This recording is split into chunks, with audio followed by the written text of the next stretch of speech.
Hello everyone, welcome to our podcast दो बिहारी। इस पॉडकास्ट में हम बिहारी history, culture, politics, economy, mythology, food के बारे में बात करते हैं। हम लोगों ने पॉडकास्ट इसलिए शुरू किया क्योंकि पूरे इंडिया में बिहारीज़ की इमेज बहुत नेगेटिव हो गई है। बहुत ही ज़्यादा स्टेरियोटाइप हो गए हैं। लोग को लगता है कि बिहारी बस पॉलिटिशियंस या क्रिमिनल्स ही होते हैं, जो कि ऑफ कोर्स सही नहीं है। और इसीलिए इस इमेज को हम ब्रेक करने के लिए हमने पॉडकास्ट शुरू किया है। मेरा नाम पुष्कर है।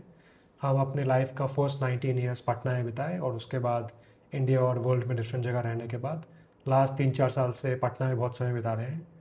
और आज इस पॉडकास्ट में हमारे साथ एक बहुत ही स्पेशल गेस्ट है, मिस्टर पीके वर्मा, जो एक रिटायर्ड बैंकर है। Welcome sir, welcome to the show. Thank you very much. Mister Verma भी मेरे जैसे बिहारी ही हैं जिन्होंने ऑलमोस्ट अपना पूरा जीवन ही बिहार में बिताया है, राइट? हाँ, यस डेफिनेटली। तो सर, आपका जन्म कहाँ, बिहार में किस जगह हुआ? मेरा जन्म बिहार में भागलपुर एक टाउन है, वहाँ हुआ। और लेकिन मेरी स्कूलिंग और कॉलेज लाइफ वो पटना के बहुत बगल में आरा एक जगह है, वहाँ हुआ। क्योंकि हमारे फादर वहाँ पोस्टेड थे, तो मेरी स्कूलिंग और कॉलेज लाइफ दोनों वहाँ से गुजरा। ये किस साल की बात होगी आपके ये मैं आपको बता रहा हूँ 74 to 78 की बात। तो उस समय आपकी आरा की क्या मेमोरीज हैं? आरा एक छोटा सा टाउनशिप हुआ करता था उस ज़माने में, और रोड्स वगैरह नाम मात्र के हुआ होते थे। और जो डेली लाइफ वहाँ का होता था, पब्लिक लाइफ, बिजली चूँकि काफ़ी कम रहती थी उस दरमियान, तो शाम होते होते वो एक शहर में एक अंधेरा ऐसा माहौल हो जाता था। और हम लोग की सारी एक्टिविटीज़ जो है वो सिमट के आ जाती थी 7 बजे शाम के बाद से। तो उस समय सिटी सेफ था आरा? ऑलमोस्ट सेफ तो नहीं था, एक दो क्रिमिनल्स हुआ करते थे जिनको सब लोग जानते थे। अच्छा। उनसे बच के रहना चाहते थे। ये एक थी। तो ये मुझे एक छोटी सी घटना मुझे याद आ रही है। आरा में जब मेरे फादर की पोस्टिंग हुई, तो वहाँ एक मोहल्ला है, इसका नाम है पकड़ी। पकड़ी मोहल्ला अब तो काफ़ी डेवलप कर गया है। उस ज़माने में लगता था रूरल एरिया, किसी गांव का लुक उसमें मिलता था। वहाँ पर एक बड़ा सा मकान हुआ करता था, उसमें हमारे फादर को किराया में वो मिला। वहाँ हम लोगों ने शिफ्ट किया। हम लोग छोटे छोटे बच्चे थे। शाम के समय में 2 दिन गुजरे होंगे कि मेरे फादर आकर के बैठे थे, तो 2 आदमी आए मिलने के लिए। और फादर के जो ऑफिस के प्यून हुआ करते थे वो उस समय हमारे घर पे ही थे। उन्होंने कहा कि सर, एक आदमी आपसे मिलने आए हैं। और कौन है भाई? तो बड़ा यहाँ के दबंग हैं इस क्षेत्र के, तो वो आए हैं आपसे मिलने के लिए। लाल बाबू ऐसे कुछ नाम उनका था। पॉलिटिशियन थे? नहीं, विशुद्ध दबंग किस्म के आदमी थे। डॉनी थे? हाँ, डॉन टाइप के। वो आकर के मिले, तो उनको बुलाया गया। उन्होंने आकर के फादर को प्रणाम किया और भोजपुरी में ही कहना शुरू किया, सर सुनी, रउआ लोग के कोनो घबराए की जरूरत नहीं है। हम बानी बगल में रुआ राउर, आ कोनो जरूरत पड़ी तो रुआ हमरा याद करब और दिक्कत ना हुई। इसका मतलब हिंदी में भी ट्रांसलेट कर दीजिए। हाँ, तो उनके कहने का ये मतलब था कि आप चिंता मत कीजिए, आपके लिए नई जगह है ज़रूर, लेकिन हम यहाँ पर हैं और हमारा वर्चस्व है इस क्षेत्र में, इसलिए आप निश्चिंत होकर रहिए। कोई ज़रूरत पड़ेगी, इस तरह की बात होगी तो आप मुझे याद कीजिएगा। क्यों, उस समय ये बात, उनके कहने का मतलब तो हम लोग छोटे छोटे बच्चे थे, नहीं समझ पाए। मेरे पापा ने बाद में बताया कि ये क्षेत्र में एक पुरानी कहावत है, इसको भोजपुरी में कहा जाता है तसलवा तोड़ की मोर। मतलब जो खाने का बर्तन होता है उसका नाम होता है तसला, जिसमें कि चावल बनता है। ये उसको लेकर के भी लड़ाई होती थी। मतलब खाने पर मेरा पहला हक है या आपका है, ये इसको बाजू के जोर से, ताकत से इसको ये करेंगे। तो वो जो आपके घर आए तो बोलना चाह रहे थे कि ये मेरा इलाका है? हाँ, मेरा इलाका है और आप मेरे शरण में हैं, आप निश्चिंत रहें, कोई भी दूसरा आदमी आकर के यहाँ नहीं बोल सकता है। आपको जब दूसरा भी जरूरत डॉन- होगी, कोई दूसरा डॉन आपको परेशान नहीं करेगा? नहीं करेगा। तो खैर बाद में चल के पता लगा कि हाँ सचमुच वो डॉन किस्म का आदमी है, लेकिन अननेसेसरी वो किसी के मामले में जल्दी इंटरफेयर नहीं करता। हाँ, उसका काम ये जरूर है कि लोग उसको रिस्पेक्ट देते हैं, दरबार लगाते हैं, और छोटे मोटे मामलों में वो पंचायती भी करके लोगों की समस्याओं को का सुलझान, इसका एक रॉबिन हुड टाइप का इमेज उनका था। तो ये एक छोटी सी घटना मुझे याद आई। हाँ, हमारी स्कूलिंग के लिए जहाँ मुझे एडमिशन कराया गया था, वो जैन स्कूल अपने ज़माने में, उस ज़माने में काफ़ी फेमस हुआ करता था, काफ़ी अच्छी पढ़ाई वहाँ की होती थी। तो वहाँ हमारा एडमिशन हुआ, और वहाँ से फिर ये कब की बात हो गई? ये 74 की बात हो गई। तो आपका कॉलेज कब खत्म हुआ? 78, 79? 78 में। और उसके बाद क्या किया आपने? कॉलेज लाइफ, ग्रेजुएशन करने के बाद हमने LLB करने के लिए अप्लाई किया। पटना लॉ कॉलेज में मेरा एडमिशन हुआ। उसके बाद मैं पटना आ गया। उस समय बिहार में कल्चर था कि जो भी और दूसरे टाउन से था हायर एजुकेशन के लिए पटना ही आता था? हाँ, पटना आता था निश्चित तौर पे। जो अच्छे किसी करियर के लिए, मेडिकल के लिए, इंजीनियरिंग के लिए, इन सब चीज़ों के लिए तैयारी करनी होती थी तो लोग पटना आते थे। तो ये बात था कि बिहार में एक टाउन पटना ही होता था जहाँ सब लोगों का सेंटर इस तरह से पढ़ाई के लिए या कोचिंग के लिए हुआ करता था। तो लोग चाहते थे, हमारे पेरेंट्स चाहते थे कि मैं इंजीनियरिंग या मेडिकल की तैयारी करूँगा। हालांकि मैंने इंटरमीडिएट जो किया वो मैथमेटिक्स के साथ भी किया और बायोलॉजी के साथ भी किया, लेकिन सच पूछिए मेरा कोई इंटरेस्ट नहीं था। और उस ज़माने में मेरे काफ़ी मार्क्स आए थे और कई रीजनल इंजीनियरिंग कॉलेजेस में मेरे एडमिशन का लेटर मुझे आ गया। उस ज़माने में कंपटीशन नहीं हुआ करता था, मार्क्स पे एडमिशन होता था। 12th के मार्क्स पे? हाँ, 12th के मार्क्स पे। ये आपको 75 की आपके बात। पेरेंट्स गुस्सा नहीं हुए कि आप इंजीनियरिंग कॉलेज नहीं गए? हाँ, मैंने कहा कि देखिए आप कह रहे हैं, नहीं, उन लोगों का था कि इंजीनियरिंग ना जाके मेडिकल की तैयारी करें। एक बार मैंने मेडिकल की तैयारी करके दी एग्जामिनेशन। मेरे आज भी हमारे अच्छे मित्रों में से, स्कूल लाइफ के मित्र, 8 में से 4 डॉक्टर हैं। लेकिन अनफॉर्चुनेटली मेरा मेडिकल में नहीं हुआ और 2 नंबर से मैं रह गया। मुझे याद है कि 96 मेरा मार्क्स था और 98 कट ऑफ था। ओके। उसके बाद मुझे वितृष्णा हो गई और कि मैं अब करूँगा नहीं, मेडिकल में जाऊँगा नहीं। घर में थोड़ी बहुत झंझट हुई जरूर कि भाई, हमने कहा मैं ग्रेजुएशन करूँगा। मैंने ग्रेजुएशन किया और फिर लॉ कॉलेज में गए। भी ठीक है, प्रोफेशन यही देखते हैं, इसमें एडमिशन लेते हैं और फिर UPSC की तैयारी होगी या कुछ इस उस तरह का। समय बिहार में क्या कल्चर था? जो लोग लॉ करते थे वो लॉयर बनना चाहते थे या उनका प्लान था कि IAS बनेंगे? उसमें ऐसा था कि उस ज़माने में बहुत सारे लोग हमारे ऐसे भी होते थे कि लॉ में एडमिशन लेने के बाद पढ़ाई को उसमें एक इंटरनेशनल लॉ और बहुत सारे सब्जेक्ट जो है मार्क्स फेचिंग सब्जेक्ट समझे जाते थे, तो UPSC में वो सब्जेक्ट रखने के लिए।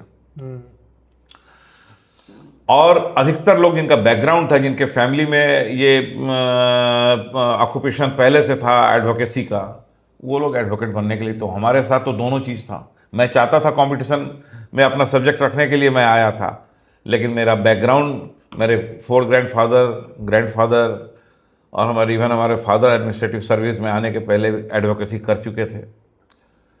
तो मैंने कहा कि चलो कुछ नहीं होगा तो एडवोकेसी करेंगे, लॉयर ही बन जाएंगे। हाँ। लेकिन ऐसा हुआ कि लॉ की पढ़ाई खत्म होने के पहले ही मुझे पंजाब नेशनल बैंक में जॉब मिल गया और मैंने पंजाब नेशनल बैंक में जॉब शुरू कर दिया। आप जब पटना आए 79 में आए, जी। तो उस समय पटना का क्या आपको बहुत बड़ा चेंज लगा आरा से आने में, या आपको लगा कि आरा जैसा ही है, ज़्यादा फर्क नहीं है?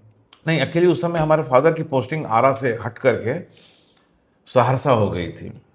लेकिन आप कभी पटना रहे नहीं थे उससे पहले? नहीं, उसके पहले कभी पटना में नहीं रहा था और पटना से दूर दूर तक कोई वास्ता भी मेरा नहीं पड़ा था। हाँ, कभी दोस्तों के साथ आरा से ट्रेन पकड़ करके पटना, चूँकि एक 45-50 किलोमीटर के डिस्टेंस पर ही है आरा पटना, तो कभी दोस्तों के साथ किसी काम के सिलसिले में यहाँ आया, फिर शाम में लौट गया आरा, ये होता था। उस समय ट्रेन कनेक्टिविटी सही था? हाँ, बहुत अच्छा था, क्योंकि पटना सेक्रेटेरिएट में आरा से काम करने वाले काफ़ी लोग थे जिनके लिए स्पेशल ट्रेन चला करती थी, जो आरा और पटना के बीच में ही रन करती थी। जो सुबह में आरा से खुलने के बाद 9 बजे तक सेक्रेटेरिएट हॉल पे पहुंच जाती थी और फिर शाम के समय में यहाँ से आरा वो चली जाती थी 7 बजे शाम तक। तो बहुत सारे लोगों ने अपनी ज़िंदगी गुजार दी उसी ट्रेन के कम्यूटेशन में। कम्यूट करते हुए चले आए, चले गए और पूरा लाइफ उनका आरा में ही सेटल रहा, लेकिन काम किया पटना सेक्रेटेरिएट में। तो इस तरह का देखने में, क्योंकि वो अच्छा आरा का डेवलपमेंट भी थोड़ा सा बहुत ही स्लो रहा। उसका कारण भी यही था कि पटना के बहुत नज़दीक है। कोई भी छोटी मोटी मार्केटिंग के लिए भी लोग पटना तुरंत चले आते थे, कोई ट्रेन पकड़े और चले आए। तो लोकल ट्रेन्स काफ़ी थी उस पटना और आरा के बीच में। तो इसके लिए वो टाउन का डेवलपमेंट जो प्रॉपर होना चाहिए था वो भी उतना नहीं हो पाया। उस ज़माने में पटना में हम लोग जब आए यहाँ, जब रहने का अनुभव हुआ घर से, तो घर याद आने लगा काफ़ी। हालांकि तो आप जब पटना आए 79 में, तो आपको अपना फर्स्ट एक्सपीरियंस याद है कोई भी ऐसा? जी हाँ, बहुत बहुत एक बिटर एक्सपीरियंस मुझे याद है। एडमिशन तो हो चुका था, कॉलेज खुलने वाला था पटना लॉ कॉलेज, मुझे हॉस्टल नहीं मिल पाया था। ओके। तो लॉ कॉलेज के लोकेलिटी में बहुत सारे प्राइवेट लॉजेस हुआ करते थे। तो हमने कई दोस्तों को बताया कि भाई मुझे चाहिए कमरा। मैंने अपना वो होल्डॉल और बिछावन वगैरह सब बांध करके सहरसा से यहाँ आ गया था। एक दिन किसी एक मित्र के यहाँ मैं रुका। उसके बाद फिर उसने खोज करके एक महेंद्रू मोहल्ला में एक बिल्डिंग, एक रूम मुझे दिलवाया। गंगा के किनारे वो था रूम। उस समय कल्चर था कि स्टूडेंट्स बाहर रहते थे ऐसे हाँ, के पास? वो लोकेलिटी, वो एरिया ही स्टूडेंट एरिया कहलाता था। Okay. Right from engineering college, मैंने Patna university to engineering college, law college, वो एंटायर एरिया महेंद्रू का और इस बारी पट्टी या क्या उसका नाम है सब लोकेलिटी का, रमना रोड, ये सब स्टूडेंट का ही डेन हुआ करता था। ओके। ताकि सारे स्टूडेंट जो ग्रेजुएशन में भी कर रहे हैं, पटना यूनिवर्सिटी में पढ़ रहे हैं, वो सबको लोगों के लिए तो हॉस्टल की अवेलेबिलिटी नहीं थी उस ज़माने में। तो लोग प्राइवेट लॉजेज में रहा करते थे। तो उसमें आप गए लॉज में, आपको कैसा लगा? हाँ, वो लॉज का जो पहला 3-4 दिन था वो काफ़ी बुरा बीता, क्योंकि उस ज़माने में काफ़ी मच्छर भी हुआ करता था। और हम लोग कभी मच्छरदानी लगाने का अनुभव रहा नहीं। तो दिन और रात 3-4 दिन ऐसा गुजरा कि दिन में भी मच्छरदानी लगा करके उसके अंदर खाना खाना पड़ रहा था। इतना मच्छर था? हाँ, इतना मच्छर था। और खाने की सबसे बड़ी समस्या हुई, क्योंकि कुक करना आता नहीं था। सारे स्टूडेंट अधिकतर बाहर खाते थे। कॉलेज में मेस नहीं था? कॉलेज में मेस नहीं था, हॉस्टल में मेस हुआ करता था। हॉस्टल तो मिला नहीं था। प्राइवेट लॉजेज में जो बड़ा लॉज होता था उसमें मेस होता था। ओके। लेकिन छोटे में नहीं, बाहर में कहीं खाना खाइए आप। तो मुझे याद है कि मुझे 3 दिन और 3 रात ब्रेड खा करके मैं रहा, या कहीं कुछ खाना मिल गया तो ठीक है, अदरवाइज ले आ करके। तो मैं काफ़ी रुलाई मुझे आती थी और मैंने कहा कि तय कर लिया 3 दिन बाद। आप पहली बार घर से बाहर गए? हाँ, घर से बाहर, और घर की काफ़ी याद आती थी। हमने कहा कि ये छोड़ो, ये कैरियर हमसे, ये सब मुझसे नहीं हो पाएगा, मैं बांध करके वाइंड अप करके चला आता हूँ। तो मेरे दोस्त जो उस समय इंजीनियरिंग की पढ़ाई कर रहे थे वहाँ हॉस्टल में रहते थे, उसने कहा कि ऐसा घबराने की ज़रूरत नहीं है, पटना आए हो तो पटना तुम्हें अपनाएगा, पहले पटना ही तुम्हारा टेस्ट ले रहा है, सीखो इससे कुछ, तो घबराने की ज़रूरत नहीं, चलो मेरे साथ मेरे हॉस्टल में। और वो मुझे अपने इंजीनियरिंग कॉलेज के हॉस्टल में ले आया। 3-4 महीने में उसके साथ, उसके 2 मित्रों के साथ मैं रहा, उसके हॉस्टल में खाना खाया। धीरे धीरे फिर मुझे मिल गया अच्छा बेटर एकोमोडेशन, खाने की भी व्यवस्था हो गई, पढ़ाई भी शुरू हो गई थी। उस ज़माने में मुझे जो फ्लैट मिला, मैंने एक फ्लैट ले लिया था 2 लड़के मिल कर के, राजेंद्र नगर में, मुझे याद है। घर के पास हमारे एक फैमिली फ्रेंड, हमारे मामा डॉक्टर हुआ करते थे उस ज़माने में, उनके बहुत ही अच्छे फ्रेंड वो उसी लोकेलिटी में रहते थे जहाँ मैंने घर लिया था। तो वहाँ मामा ने मुझे इंट्रोड्यूस किया। मैं उनके घर पे गया झिझकते हुए, मुलाकात हुई, काफ़ी अच्छे लगे। बोला कि घबराने की बात नहीं है, हम आज से तुम्हारे लोकल गार्जियन हैं, कोई प्रॉब्लम हो तो मैं हूँ। और उन्होंने मेरे तो तुम रोज़ शाम में यहाँ आया करो। और अच्छी बात ये थी कि मैंने लॉ में एडमिशन लिया था, उन्होंने कहा कि तुम देखो तुमको मिलवाते हैं। तो उन्होंने अपनी बड़ी लड़की को बुलाया, मतलब मुझसे इंट्रोड्यूस करवाया कि ये देखो ये भी मेरी बेटी है, इसने भी पटना लॉ कॉलेज में एडमिशन लिया है, तुम दोनों साथ साथ जाना।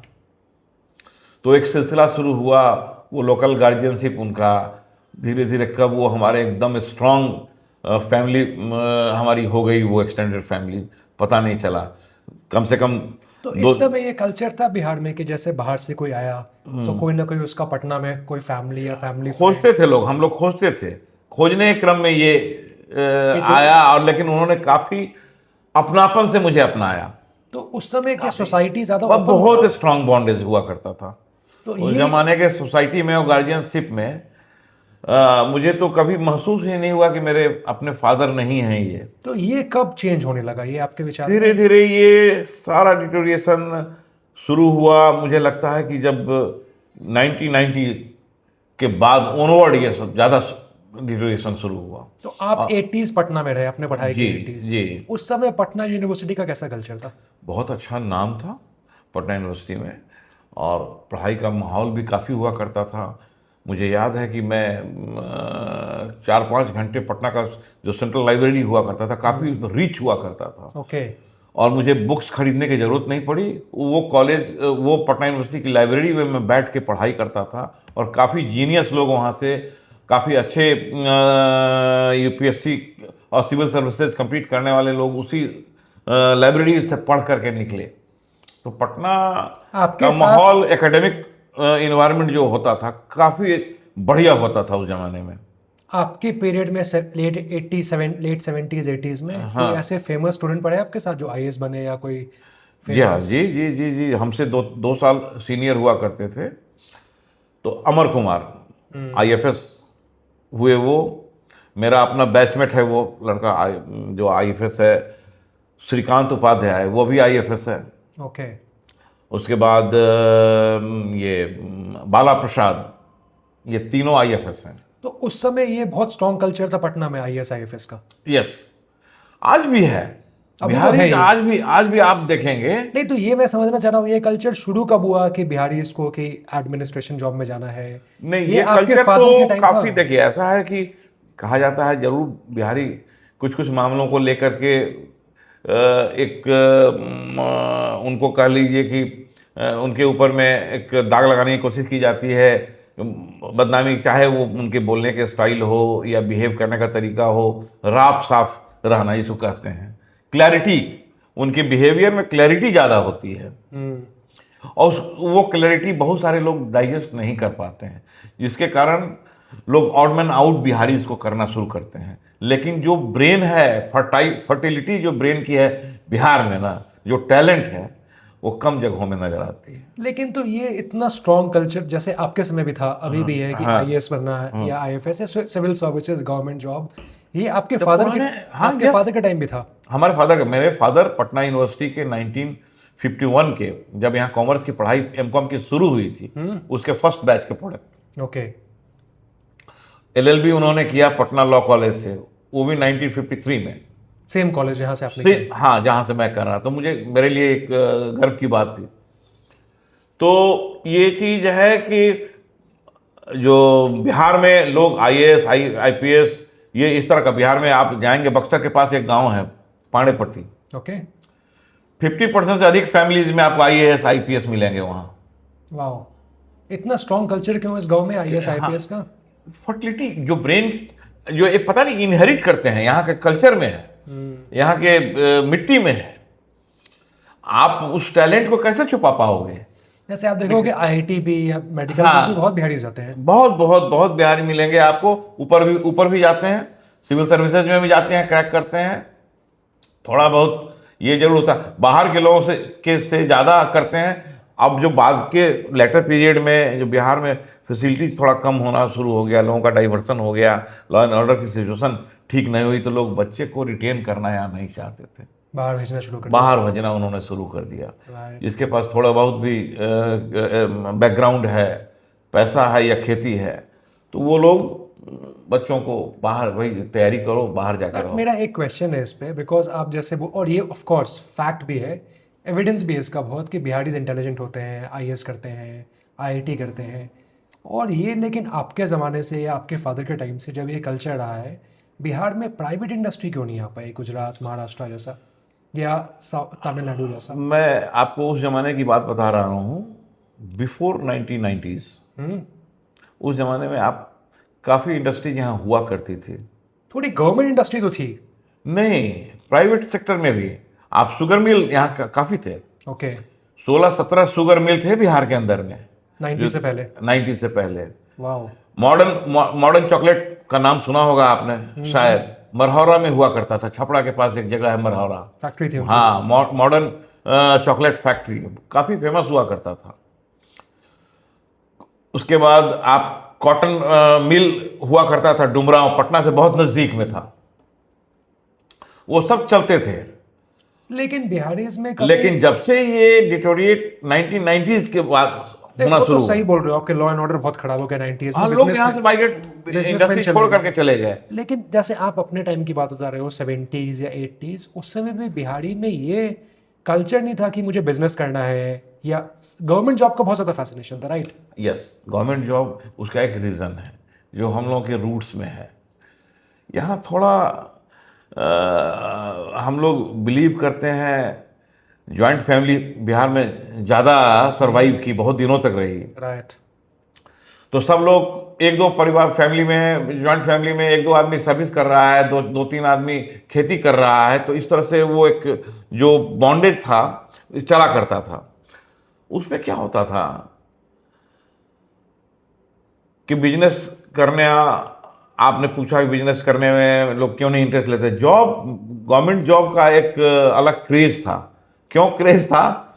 तो उसके साथ जुड़ा हुआ एक ये है फैक्ट कि लोग चाहते थे कि बच्चे हमारे पढ़ें तो जब शादी करेंगे तो इनको तिलक मिलेगा, दहेज मिलेगा। दहेज मिलेगा। ये एक बड़ी बात होती थी तो जो गार्जियंस के बैकग्राउंड में होता था। लोग उस जमाने में शादी होती हुई थी, जो अगर कोई नौकरी नहीं भी कर रहा है, अगर उसके पास खेत है अच्छा खासा, तो लड़की के फादर या फैमिली ये समझते थे कि भाई हमारी लड़की यहाँ पर सुखी रहेगी, इसको सपोर्ट है, तो वो करते थे और दहेज भी देते थे। लेकिन गवर्नमेंट जॉब में क्या होता था कि वो आफ्टर सर्विस पेंशन भी मिलेगा, ये एक क्रेज और ये होता था। जॉब सिक्योरिटी तो है ही। हाँ, तो जॉब सिक्योरिटी और उसके बाद आफ्टर जॉब पेंशन, ये सब सारा चीज़ को देखते हुए उसमें दहेज ज़्यादा मिलता था। तो ये एक मेंटेलिटी होता था। बाद में चल करके आपने देखा होगा कि यहाँ के लड़के बाहर जा कर के कोटा में तैयारी करना इंजीनियरिंग की और ये करना, गार्जियन अपना खेत बेच देते हैं यहाँ। क्यों? पढ़ाने में क्यों भाई?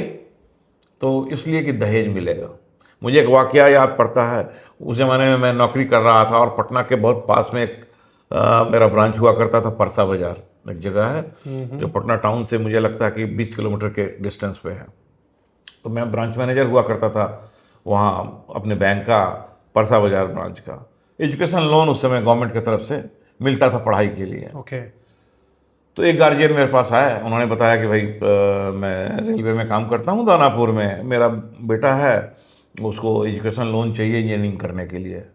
हमने कहा कि बेटा आप को ले आइए साथ में। अगले दिन वो आए, तो मैंने उसका क्रेडेंशियल चेक किया, तो देखा कि वो 3rd डिवीज़न से इंटर किया है उसने। उसके बाद हमने पूछा कि भाई तुम्हारे इंटर में करने में ये 2 साल का समय क्यों लगा? तो 1 साल फेल हो गया। अगले साल उसने किया। हमने कहा ये एडमिशन कहाँ लेना है इंजीनियरिंग कॉलेज में? तो उसने एक ऐसे इंजीनियरिंग कॉलेज का नाम लिया जिसका जब हम लोगों ने सर्च किया तो उसके वेयर अबाउट्स के बारे में ठीक से पता नहीं चला। हमने कहा भाई ये कौन सी जगह है? बोले कि आप ऐसा कीजिए ना कि आप इसका एजुकेशन लोन किसी तरह से कर दीजिए। हमने कहा कि नहीं हो पाएगा इनका इंजीनियरिंग, ये इस लायक नहीं है, इनका मार्क्स भी 45% से कम है। उस समय क्राइटेरिया हुआ करता था। राइट, इंजीनियरिंग का। हाँ, कि ये फिजिक्स केमिस्ट्री मैथ्स में अगर 45% से कम है तो इंजीनियरिंग कॉलेज में नहीं जाएगा। तो ये क्या फ्रॉड का केस था? नहीं, फ्रॉड का केस ये नहीं था। लड़के से दो अटेम्प्ट में उसने ये किया। हमने कहा कि गार्जियन से पूछा हमने, उसने कहा कि हमने कहा कि नहीं हो पाएगा, तो उसने कहा कि ऐसा कीजिए ना सर, आप हमें एजुकेशन लोन दीजिए, जितना आप बोलेंगे उतना का मैं फिक्स डिपॉजिट रख दूंगा, और आप मेरे बच्चे का कोई एजुकेशन लोन दीजिए और मैं इसको वहाँ से पास कर। हमें फिर पास कैसे होगा, ये तो फेल करेगा, मेरे कॉलेज मेरे बैंक का भी रेपुटेशन ख़राब हो जाएगा। तो उसने कहा कि आप ये बताइए क्यों आप चाहते हैं कि इंजीनियरिंग करे, ये हो सकता है कि और भी अच्छा करे वो ग्रेजुएशन करने के बाद। राइट। तो उसने कहा कि नहीं जानते हैं सर, इंजीनियर का टैग लग जाएगा तो इसको दहेज बहुत मिलेगा। लोन का पैसा खर्च जाएगा। हाँ, तो ये एक उस समय लोगों की सोच थी। ये कब की बात होगी? ये मैं बता रहा हूँ आपको 2008 की बात। ओह, तो इतने लेट तक भी ये कल्चर था, 2008-10 तक भी? हाँ, ये तो अभी भी है। अभी है उतना? अभी भी है। ऐसा नहीं है कि आईएएस आईपीएस बन जाने से लोगों का इस तरह से भ्रम टूट गया हो। अभी भी आपको ऐसे आप इसको अगर लोग अगर सही सही बतावें तो आईएएस आईपीएस में डॉरी बहुत ज़्यादा चलता है, करोड़ में अब तो चलते हैं। आफ्टर ऑल जो एक होता था, मैं अपने फादर के साथ जो ऑनेस्टी और इसकी बात करता था एडमिनिस्ट्रेटिव जॉब में, अब वो सब धीरे धीरे बहुत ही इरोजन हो चुका है उसमें। वो तो पूरे इंडिया में, आई थिंक पूरे देश में करप्शन इंडिया में है नहीं, ऐसा है ना कि ये जनरेशन्स के साथ आता है। Okay. और जनरेशन्स के साथ धीरे धीरे इरोडेड होते हुए काफ़ी डिटोरिएट हो। बाद में चल के पोस्ट 1990s जो एक नेक्सस डेवलप किया, पॉलिटिकल एडमिनिस्ट्रेटर नेक्सस, इसने काफ़ी चोट पहुंचाया। उस जमाने एक ज़माना हुआ करता था बिहार में, जब एडमिनिस्ट्रेटिव ऑफिस कोई कलेक्टर ही है, जैसे एक बड़ा फेमस कलेक्टर हुआ करते थे, आजकल तो वो पॉलिटिक्स में चले आए हैं, तो कोई भी पॉलिटिशियन ऐसे ही उनसे कोई काम नहीं करवा सकता था, काफ़ी रेस्पेक्ट और रिकॉग्निशन मिलता था। ओके। लेकिन आज के समय में 1990s के बाद में सुना हमने तो ये भी कि यहाँ के जब कोई चीफ सेक्रेटरी भी हुआ करते थे तो वो चीफ मिनिस्टर के आगे पीछे घूमते थे, दौड़ते थे। तो ये डिटोरिएशन हुआ। कल्चर अभी भी है या अभी थोड़ा इम्प्रूव हुआ है? मुझे लगता है कि ये अब 2015 ऑनवर्ड थोड़ा बहुत इसमें कमी आई है ज़रूर, लेकिन जो लोगों में पैसा कमाने की गलत तरीके से वो एक चाह बनी हुई है। सही बोल रहे हैं आप। वो चाह बनी हुई है, पता नहीं, लोग सोचते हैं कि जितना कमा लें। अभी भी कई केसेस नज़र आए हैं करप्शन के, तो आश्चर्य होता है कि इतना पैसा आखिर आदमी करेगा क्या। इसके लिए क्या है कि आदमी का रिक्वायरमेंट तो नीड बेस होना चाहिए, लेकिन जब ये नीड बेस ग्रीड बेस में बदल जाता है, लालच में बदल जाता है, तो उसका कोई अंत नहीं होता। राइट। और एक बार कल्चर खराब हो जाता है हाँ, तो सुधरने में बहुत समय लगता है, बहुत मुश्किल होता है। बहुत मुश्किल है, नहीं वो हो पाता है। और वही हम अपने बच्चों को वही दे पाते हैं, वही इन्वायरमेंट दे पाते हैं। तो आपने ऑलमोस्ट पूरी लाइफ बिहार में बताई, नौकरी बिहार में ही किया। तो आपका कोई कैसा ब्रॉडली बिहार में नौकरी करने का एक्सपीरियंस कैसा रहा, कोई इंटरेस्टिंग वाकया? हाँ, यस, मुझे चूंकि मैं जिस सेक्टर में काम करता था, बैंक में काम करते थे, राइट? ये बैंकिंग में मैं काम करता था, तो यहाँ भी एक दुधारी तलवार पे चलना पड़ता है। क्योंकि बहुत करप्शन का बोलबाला बैंक में भी लोग कहते हैं कि भाई ये लोन देने के लिए मैनेजर ने ये कर लिया, वो कर लिया। लेकिन हमने अपने फैमिली में जो फादर को हमने देखा एडमिनिस्ट्रेटिव जॉब में रहते हुए कि तुम मेरा ट्रांसफ़र भी कर दो, कहीं कर दो, जंगल में फेंक दो, लेकिन जो सही होगा मैं वही करूँगा, किसी प्रेशर में नहीं झुकूंगा। ये मैं अपने फैमिली में देख चुका था। मुझे छोटी सी घटना याद आती है। हम लोग छोटे छोटे थे और आरा में हम लोग भाई बहन लोग, फादर हमारा एडमिनिस्ट्रेटिव जॉब में रहते थे, तो दिन रात वो उनका टूरिंग जॉब होता था, कभी लॉ एंड ऑर्डर का सिचुएशन होता था, लेकिन रात के समय में हम सब लोग साथ में खाना खाया करते थे, फादर का इंतज़ार करते थे। तो उस ज़माने में इस जैन स्कूल में हम और हमारे बड़े भाई जो हमसे ठीक 1 साल बड़े थे, साइकिल से, एक ही साइकिल से हम लोग दोनों भाई जाते थे स्कूल और साथ में आते थे। उस जमाने में पापा साइकिल चलाता कौन था? कभी हम चलाते थे, कभी भाई साहब चलाते थे साइकिल। तो हम लोग वहाँ जाते थे। तो कुछ दिनों के बाद, 1-2 साल के बाद, हमारे हमारे फादर के एक मित्र, उनका लड़का भी हम लोग के साथ पढ़ता था। तो उसने एक दिन स्कूटर ले लिया, उसके फादर ने खरीद लिया। तो मुझे और बड़े भाई को, दोनों ने कहा कि भाई ऐसा है कि वो तो स्कूटर से आता है और हम लोग 2 आदमी साइकिल पे लद के जाते हैं। हम लोगों ने माँ से बहुत रिक्वेस्ट किया कि कम से कम 2 साइकिल ही दिलवा दो, 2 भाई हम लोग अलग अलग साइकिल से जाएं। तो पापा से हम लोग काफ़ी कम बात किया करते थे। एक तो उनकी व्यस्तता रहती थी, और दूसरा हम लोग के यहाँ एक इस तरह का माहौल बना हुआ रहता था कि हमने अपने फादर को अपने ग्रैंडफादर से भी सामने खड़े होकर के बात करते हुए वो कम ही सुना, काम की बात केवल होती थी। वही माहौल, एक परवरिश तो हम ये लोगों को साइकिल मिला। तो काम की बात हुई ना? हाँ, साइकिल काम की बात हुई तो मदर के थ्रू ना। ओके। हमने मदर से कहा, अच्छा ठीक है मौका देके मैं बताऊंगी। मदर ने बात किया होगा फादर से कि ऐसे ऐसे साइकिल के बारे में बोल रहा था, देखा उसने अपने मित्र को। तो रात का समय था, हम लोग सब लोग भोजन कर रहे थे साथ में। तो पापा अचानक भोजन के खत्म होने के बाद उन्होंने कहा कि अच्छा, तुम लोगों की पढ़ाई लिखाई कैसी चल रही है? हम लोगों ने बताया कि बहुत बढ़िया चल रही है, ठीक है। तो तुम्हारी माँ बता रही थी कि तुम लोग चाहते हो कि एक साइकिल और आ जाए तो तुम लोग को आराम हो। तो देखो, अभी मैं कोशिश तो करूँगा, लेकिन अभी तुरंत नहीं हो पाएगा, उसमें कई महीने समय लगेंगे। तो ये एक प्लस पॉइंट मिला। तो चाहते हुए हमने पूछ दिया उनसे कि पापा ऐसा नहीं हो सकता है, वो फला कि आप जो मेरे मित्र हैं वो तो स्कूटर ले लिया है उसने, तो तो हम लोग स्कूटर नहीं ले सकते हैं? तो पापा हमारे 2 मिनट रुके, उसके बाद बोले कि सुनो, तुम लोगों से एक बात मैं करना चाह रहा हूँ। तुम लोगों को पढ़ाई लिखाई में जो ज़रूरत पड़ती है वो सब चीज़ें मैं पूरी कर पाता हूँ। हमने कहा कि हाँ, कर पाते हैं। जो कपड़ा वगैरह की ज़रूरत पड़ती है वो सब ठीक, वो सब भी आप करते हैं, उसमें कोई दिक्कत नहीं है। केवल आने जाने में थोड़ी दिक्कत होती है। बोले कि देखो बेटा, ऐसा है ना, मेरे अपने कुछ सिद्धांत हैं, कुछ प्रिंसिपल्स हैं। अगर मैं उनसे समझौता करूँगा तब तो तुम्हारा स्कूटर आ जाएगा कल परसों, 2 ही दिन में आ जाएगा। लेकिन तब ये है कि उस समझौता करने के बाद तुम जो मेरे चेहरे पे हंसी देखते हो वो नहीं रहेगा। बहुत ही अच्छी बात बोली उन्होंने।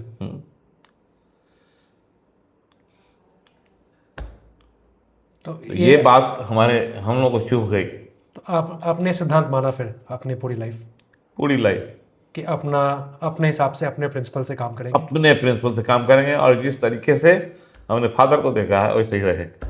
तो आपने जैसे बिहार में इतने साल काम किया जी और यहाँ पे तो इतना करप्शन है ही, तो जी, आपने देखा कि यस, इस करप्शन में सरवाइव करना बहुत मुश्किल होता है। राइट। अपने प्रिंसिपल्स के साथ सरवाइव करना, और बैंकिंग जॉब में खास करके दिक्कत होती है। मैं आपको बताऊं, इसके कारण मुझे अपने सीनियर से भी, अपने बॉसेस से भी मुझे उलझना पड़ा। क्यों? क्योंकि मैं एक ऑड मैन आउट हो रहा था उनके इस चेन में, मिसफिट हो रहा था। राइट। जिसके कारण मुझे कई जगह बहुत ही डिफ़िकल्ट ब्रांचेज मिले। मैंने कहा कि वो मैं लूँगा, कोई दिक्कत नहीं है। मैं ऐसे ऐसे ब्रांच में मैंने अपना कैरियर निभाया है और ब्रांच मैनेजरी की है, जहाँ 7-7 किलोमीटर पैदल चलना, कंधे पे फुल पैंट, हाफ पैंट पहन के, जूता हाथ में ले करके, और 7 किलोमीटर पानी में पार करके जाना, और तब बैंकिंग करना। वो डिफ़िकल्ट ब्रांच उस ज़माने में कोराड़ी बाघाटिला हुआ करता था, पटना जिला के अंदर में, जहाँ इतनी मुश्किलें रोड थी। नहीं था, कोई रोड नहीं, कुछ नहीं। जो कुछ भी टेम्पररी बनता था वो बारिश के मौसम में वॉश आउट हो जाता कब की था। बात होगी? ये मैं आपको बता रहा हूँ 2005 की। 2005 तक इतनी बुरी हालत थी? ये स्थिति थी। तो लेकिन उस ज़माने में जब मैं वहाँ पहुँचा तो बाहुबलियों का वो उस ज़माना था, 2005, आप समझ सकते हैं। छोटे सरकार का एरिया था लगा हुआ। मैं जिस ब्रांच में पोस्टेड था उसमें 7 पंचायत के अकाउंट थे और सब लोगों को क्रेडिट फैसिलिटी देने का काम मेरा था। मैं खुद फील्ड में निकलता था। मेरे पास कई जगह पैरवी आई, कई लोग आए, 7 मुखिया आए, पॉलिटिकल पैरवी काफ़ी आती थी कि भाई फलां को लोन दे दीजिए। मैंने देखिए साहब, सबको मैं एक सीधी सी बात करता था, पेपर सही होगा, अगर आपका दस्तावेज सही होंगे तो लोन करने में मुझे कोई दिक्कत नहीं है, कोई कंसिडरेशन नहीं है। लेकिन अगर पेपर सही नहीं होगा, कोई खामी होगी, तो मैं नहीं कर पाऊंगा। इसके लिए मैं आपसे माफ़ी चाहूँगा और आप चाहें जो भी कर लें, मैं नहीं कर पाऊंगा। तो आपको कभी तो ऐसा, ये काफ़ी धमकी मुझे मिली शुरू में ऑफ कोर्स, और काफ़ी प्रेशर पड़ा। लेकिन जब सामने वाले को ये एहसास हो गया कि छोटे से कमरे में बैठने वाला ये मैनेजर जो बोलता है वही करता है, अगर पेपर सही होगा तो होगा, नहीं होगा तो कुछ भी कर लेंगे, ये नहीं होगा। 3-4 महीने के बाद सारे कई 7 पंचायत के मुखिया वो सब बारी बारी से आए, बोले कि आप चिंता नहीं कीजिए मैनेजर साहब, हम लोगों ने परख लिया है, बाहर से फील्ड में मालूम कर लिया है कि आप किस नेचर के हैं और कैसे हैं, आप सही काम जो आप करना चाहते हैं कीजिए, उसमें हमारी मदद होगी। उसके बाद मुझे कहीं कोई दिक्कत नहीं उन्होंने हुई। आपको सपोर्ट किया? सारे काफ़ी सपोर्ट किया। वाह।